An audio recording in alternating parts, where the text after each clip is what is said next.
Jeg hedder Rasmus Nielsen, og jeg bor her på Frandrup Nihøje sammen med min hustru og 3 drenge. Jeg er 34 år, og jeg har haft ejendommen i 9 år. Vi har udvidet her 2 omgange inden for de sidste 3 år. Først en sengebordstald, og så en stald mere nu med malkestald, en 2x20 fra Delaware. Vi har plads til 650 køer. Vi stod jo over for et malkeanlæg, der var slidt. Der har jeg kørt i 20 år. En karusel, 24 pladsers.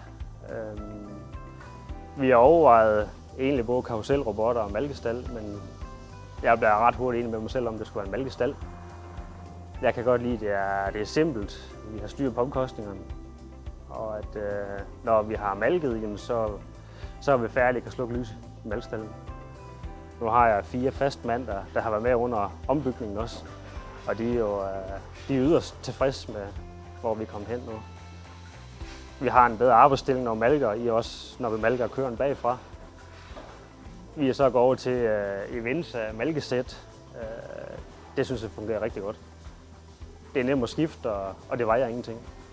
Og så synes jeg også, at vi har set, at vi ikke har det samme luftindslip, som vi så før vi skiftede. Her i malkestallen har vi mælkemålere, der også måler konduktivitet og blod. Så vi styrer egentlig meget efter den daglige mælkeydelse på køerne.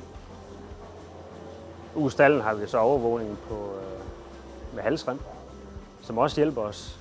Og de data kan vi så koge sammen til at have et rigtig godt overblik over køerne. Nu har vi fået nye rammer, der tilgodeser vores medarbejdere og vores dyr. Vi har fået en væsentligt kortere malketid. Arbejdsmiljøet er blevet forbedret. Åben og lyst, og vi kan smække porten op ud til, i stedet for at stå nede i et hul.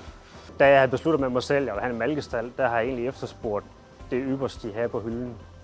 For at imødekomme noget holdbarhed, noget robusthed, og også at minimere nedbrud. Og så forventer jeg egentlig også, at vi kan malke køer her de næste 30 år i det samme malkeanlæg.